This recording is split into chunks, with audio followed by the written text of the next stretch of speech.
Tense है यानी वर्तमान काल। तो वर्तमान काल का जो पहला रूप होता है वो क्या होते हैं, तो होते हैं सिंपल प्रेजेंट टेंस यानी साधारण वर्तमान काल, सामान्य वर्तमान काल इसको बोलते हैं।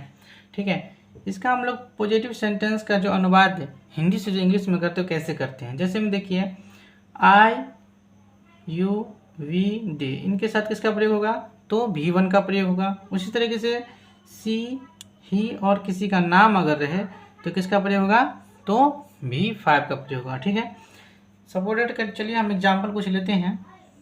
जैसे मैं लिखता हूँ कि मैं पढ़ता हूँ, मैं पढ़ता हूँ, इसको हम कैसे अनुवाद करेंगे इंग्लिश में।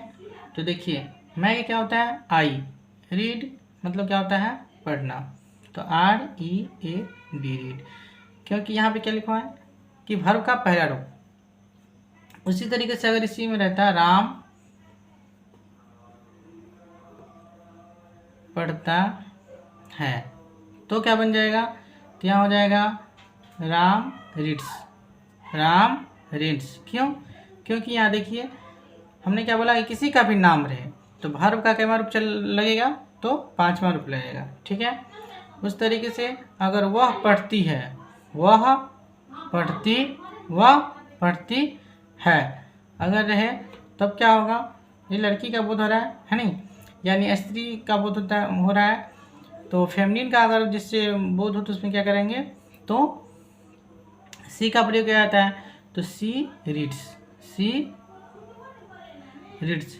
ठीक है, तो इस तरीके से हम लोग क्या करते हैं, मतलब हिंदी से हम इंग्लिश में अनुवाद कर सकते हैं। ठीक है, तो हमें बस ये रूल फॉलो करना है कि आई यू वी दे, इसके साथ इसका प्रयोग करना है, वर्ब का पहला रूप का प्रयोग करना है। उसके बाद ही सी इट भी शामिल कर लेते हैं, इट या फिर किसी का नाम के साथ किसका प्रयोग होगा, तो V5 का प्रयोग होगा, यानी वर्ब के 5वां रूप का प्रयोग होगा।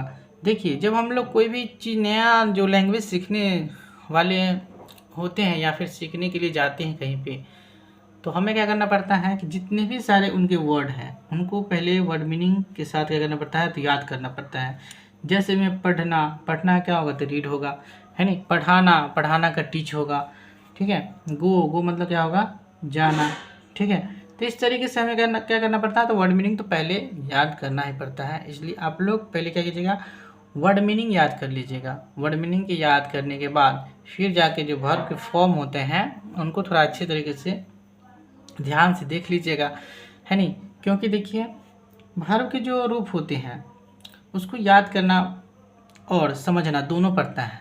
जैसे मान लीजिए कि गो, गो का जो V2 होगा, दूसरा तो क्या होता है, वेंट हो जाता है। ठीक है, और तीसरा रूप क्या हो जाता है, तो गोन हो जाता है। ठीक है, और चौथा रूप क्या हो जाता है, तो GOING गोइंग हो जाता है, और 5वां रूप क्या हो जाता है, तो गोज हो जाता है। ठीक है, यहाँ देखिए कि गो मतलब जाना, वेंट अगर कोई बोला भाई वेंट, तो अगर जो पहला बार अगर सीखने जाइएगा तो क्या होगा कि वेंट समझ में नहीं आएगा भाई। वेंट अगर पहला बार अगर आपको कुछ बोले कि वेंट कैसे होगा, तो फिर